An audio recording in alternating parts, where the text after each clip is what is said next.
Hey, everybody. Thanks so much for showing up for another episode of the Leverage Podcast. I got to meet this amazing gentleman, really good guy. I can just sense, there's people in the world that you can just kind of feel like you know when you first meet them, right? And Mark was one of those guys, one of the good guys out there. I got to meet him in Kansas a few weeks ago in a conference.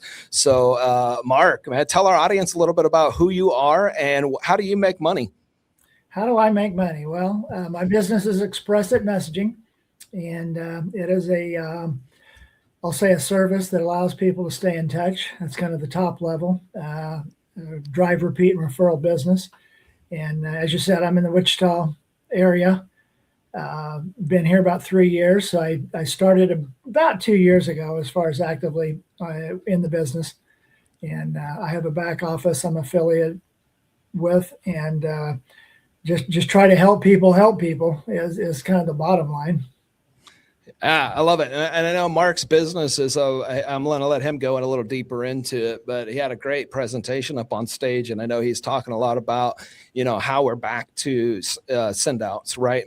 Send out cards, mailing cards, like people are opening those up, and that never went away, right? Like people just stopped using it to some degree. But I know even back in the day, like let's call it 10 years ago when I was in real estate, I would send out, even if it was a marketing piece from me that had a flyer inside of it, I knew if I hand wrote the person's name on the front and I had a non-business sticker or a handwritten return on the side and not just a business sticker on there for the return address, I had a much higher open rate. So I digress, but Mark, you're the expert in this arena. So tell us a little bit about what you do and the impact you're having. Yeah, absolutely. So in a nutshell, we live in a digital age, but so it's kind of high tech meeting high touch. And that high touch is a tried and true method that you just gave an illustration. For those of you who are familiar with the name Joe Girard, the greatest salesman of all time, sold cars, or Mary Kay Ash of the Mary Kay Cosmetics, they proved the method. And with today's technology, you can get on a computer and design what you want, or pick from templates if you're, maybe you're industry specific. You mentioned real estate, and that's a good target. But put your own signature in, put photographs, customize as much as you want. Most folks are familiar with mail merge with names, but you can customize mail merges. So it's a in-between product. It is absolutely direct mail, what I help people with.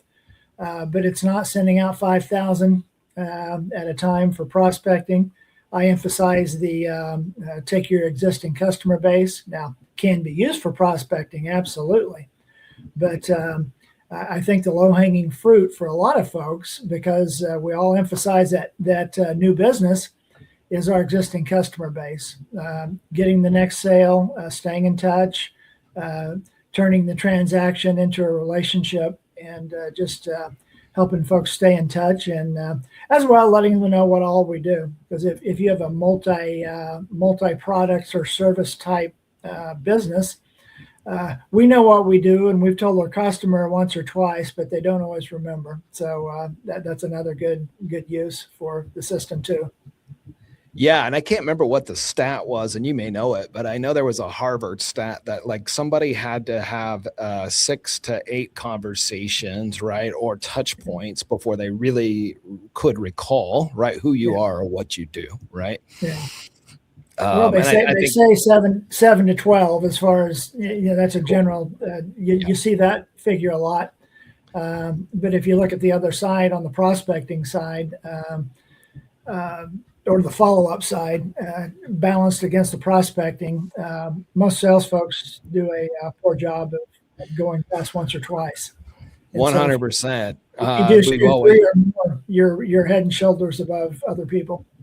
Yeah, that's huge. And I think automation in the way of having a system probably is the better way Absolutely. to say it versus automation. But I know as busy business owners, right? Like we want the one and done, right? Like we want the one sign close, and that just doesn't happen, right? That, I No, mean, it there's a doesn't. percentage that does, but it's very small. So we've always said, right, in the lead generation space, the fortune is in the follow up, right? And that's exactly where Mark comes in, right, with his mail out program, right? So talk to us a Absolutely. little bit about what you see as results driven from that, you know? Well, I'll give you a story, and Yeah. it's a personal story, and it wasn't a. That's when I decided this was what I was going to do, but it's a heavy influence. So, um, moved from a small town in Kansas to Tulsa, Oklahoma, right before I started high school. I come home. I came home one day, and there's a happy anniversary card on my folks' dining table, or our dining table.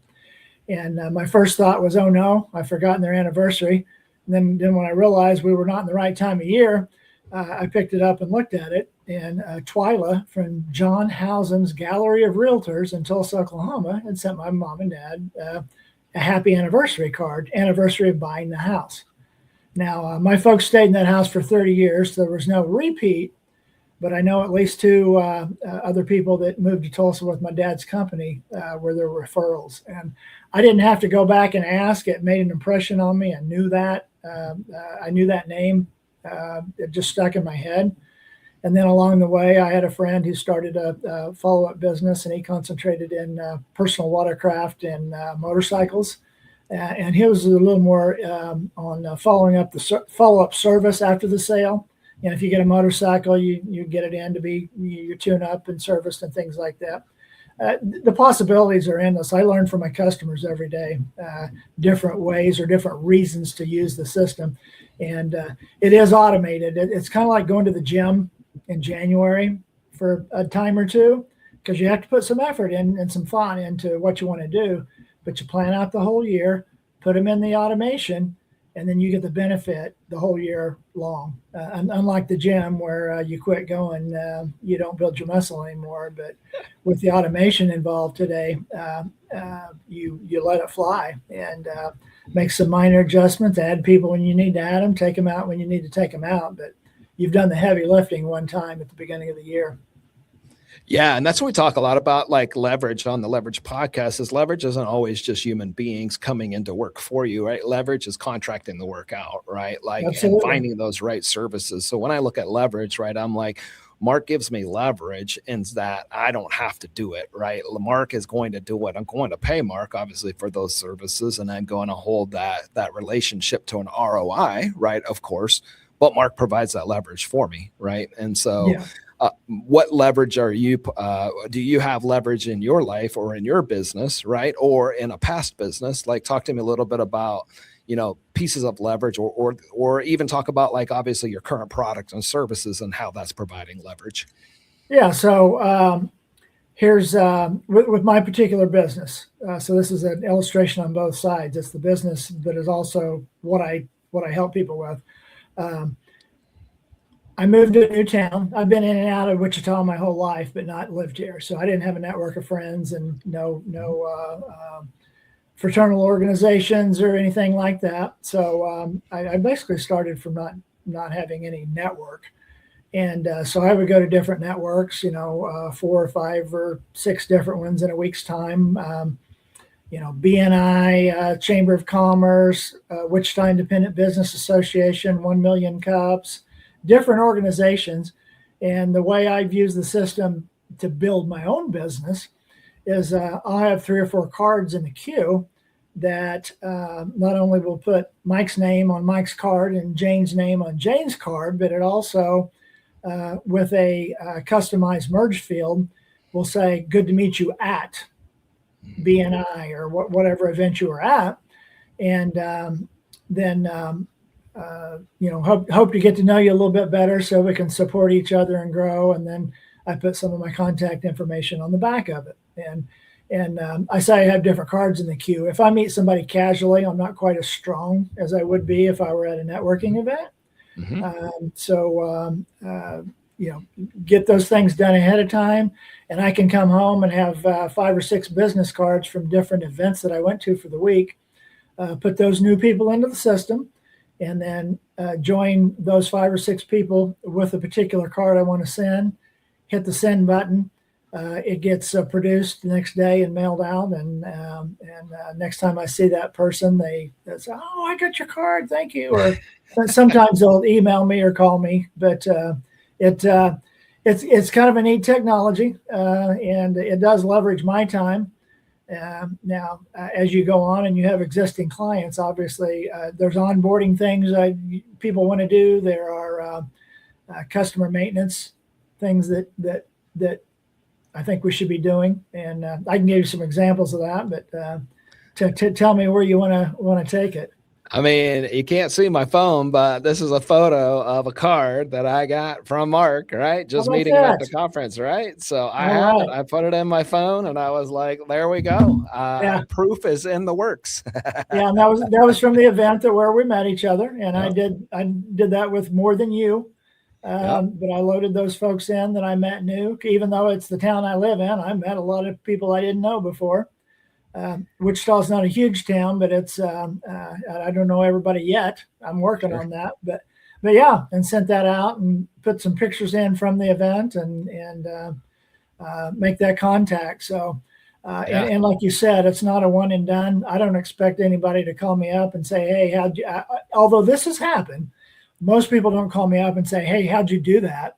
That happens occasionally, but most of the time it's just a touch. And in a series of touches that get you to the point where people feel like they know you well enough, you've been around, they see you at different events, you develop some trust, and then you are able to develop a business relationship.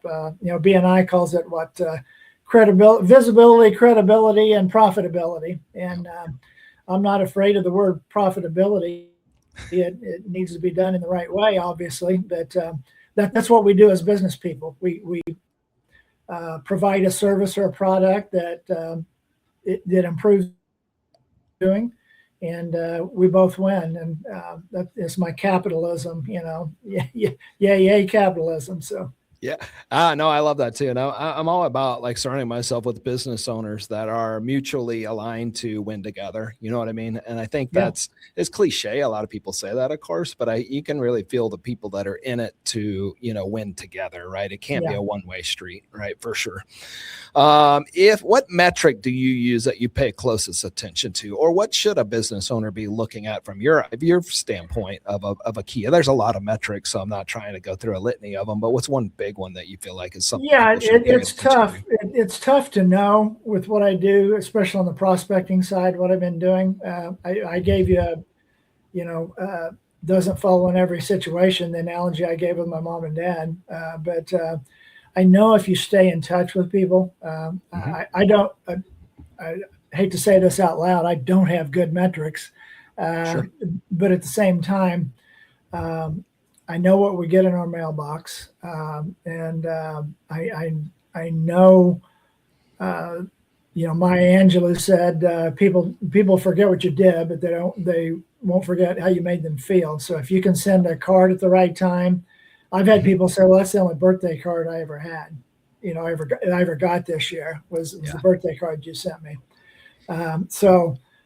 The metric is the growth in the business, and I am a numbers guy. For a sales and marketing guy, I am a numbers guy, which maybe I'm a dinosaur there, but how many customers do I need to break even? Those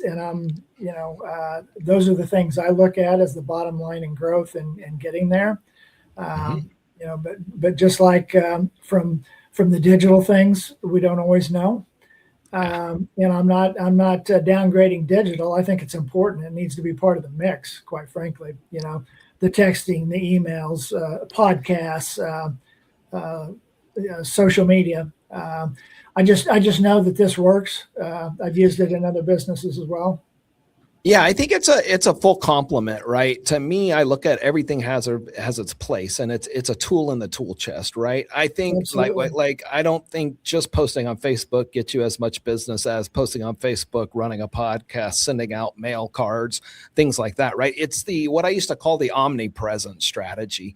How many places can I get people to see me without having to physically go do 12 different places? Does that make sense? Like I'm going to Absolutely. take this podcast and I'm going to give it to Mark, some shorts. He can post it on his social media. He gets credit. I get credit, in his audience and my audience. I'm going to take this podcast then and create shorts and put it on my Instagram, right? And that's kind of how this works, right? It's the digital play, but nobody pays as much attention to the digital play. That's more just like they see me and scroll by, but they see me. Right? Yeah. See me scroll by, see me scroll by. I don't care as long as you see me, right? Now the Right. card is what really hits the emotional impact, right? I want them to feel the card. I don't care if they feel me in the digital scroll, but I care that they feel me on the card. Well, absolutely, and I think we all know the face to face or phone call or whatever, that personal contact. You can't replace that. Yeah. But and the digital is important because it gives you the volume. There's a lot of emails I get that I don't look at, but I don't want to delete them coming in Right. either. But every time I see it, it's like, oh, I got Mike's.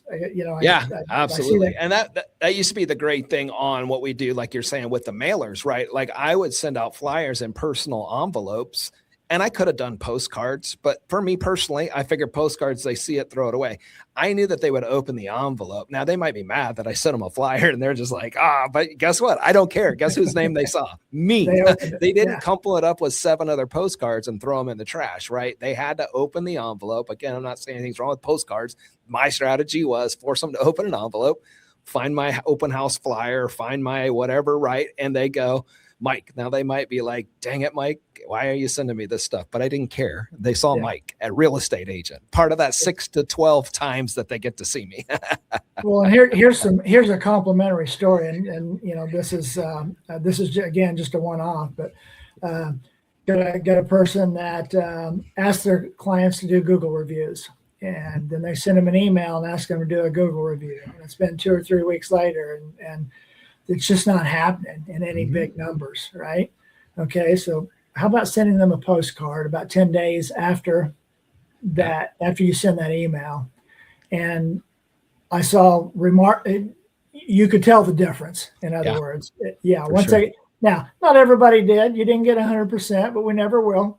But by sending that postcard, it's a reminder. Oh yeah, they sent me the email. I need to do that. Mike's a nice guy. I need to give him a good review, and I got good service. And so that's a case where they're working together. That is measurable. I mean, you can. There are windows of metrics, and like I say, I am a numbers person, and I was talking to somebody the other day about a particular feature of the system, and I said, well, I can understand that didn't make sense. And if it doesn't make sense, you shouldn't do it. As far as numbers. So yeah. Absolutely, 100%. All right, Mark, I want to move us into kind of what I call the lightning round. So I'm going to hit you with some one question. Is nothing too complicated, but it kind of just short answers on these. Favorite business book? Favorite business book? Well, there's probably more than one, but what I'm reading right now is Ninja Selling by Larry Kendall. That's real estate focused, which is kind of where I've chosen to niche. But the philosophy goes hand in glove with staying in touch and creating moments a while. You talked about feeling a while ago, and I thought about this, but I didn't mention it. If you send a gift, if you've got a high dollar item and you want to pick out 10 people, and if you get one of them, it's going to far outstrip the value of what you sent. You can send a series of gifts over a 3-month period, a 6-month period, or a 9-month period. But sorry, I went a little long for the lightning round. But that's what I'm currently reading is Ninja Selling by Larry Kendall. Love it. That's a great book, and I know they even teach classes around that and everything. Absolutely. Best purchase under $100. Oh boy, there's a little trampoline that's about 8 foot diameter that we paid $70 for.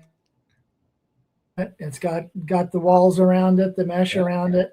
I've got a 4-year-old grandson and a 2-year-old granddaughter, and that was probably the best $70 we ever spent. They get on that thing and they can exert energy and wear them out so they go to sleep when they spend the night with us. Wear them out, or if they're just getting too much, send them out to the trampoline. I get you. There you go. If you were to show me your phone, what app would it say you use the most on your phone? Oh gosh, I'm on Facebook a lot.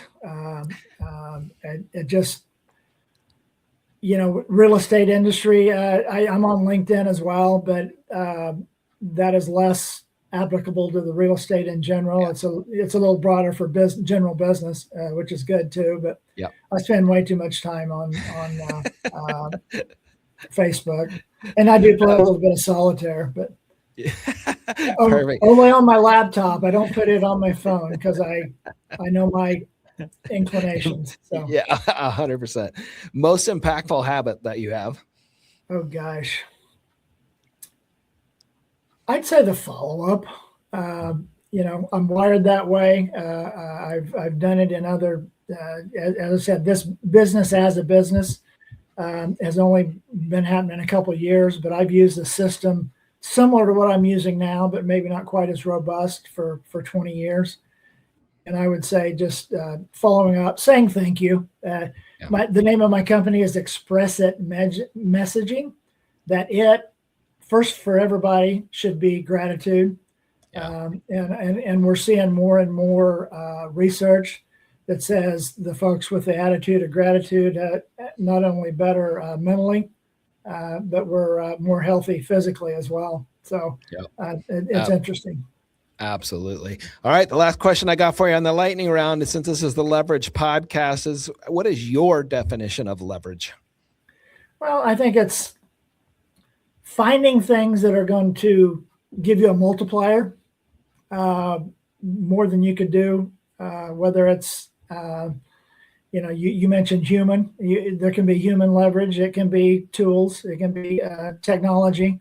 I'm getting ready to meet with somebody here in about an hour that is the reason you came to Wichita to talk about integrating a CRM with my system, which I don't operate with a CRM, but I'm getting to the point where it's getting beyond me in order to keep track of things. And so I want a CRM that's going to talk to the system that I help people use, which it will.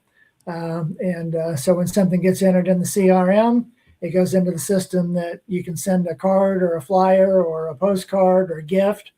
And you can make it automatic if you want to, or you can just move the names and the addresses over and pick and choose how you use it. But I'd say, anytime you can find that multiplier where it helps you do more than you were doing from a previous method. Agreed. All right. Well, thanks, Mark. That is going to conclude our show today. Mark, if people want to reach out and connect with you, ask about your services, just pick your brain on something, what's the best way for them to get in touch with you? Probably email Expressit all together 316@gmail.com. So Expressit316@gmail.com. Perfect. And you all know, you can always hit me up. You can find Mark on Facebook too. But I always keep all of I'm a big being a connector. That's kind of my passion in life. So you guys know that as my audience, I can connect you with just about anybody, everybody, just based on the need that you have. So comment, click the bell on YouTube. Let us know how you felt like this podcast was, what questions you have. And Mark, thank you so much for spending time with us today. Appreciate it. Any parting thoughts on your part? I don't think so. I appreciate the questions, the opportunity to. I'll talk to anybody, and in fact, that's probably one of my negative sides from a salesperson is we'll talk about grandkids and going to the lake and all that, and I walk away not having done business, but that's okay. I think that builds those relationships. People first. People first, absolutely. Well, I appreciate you, Mark.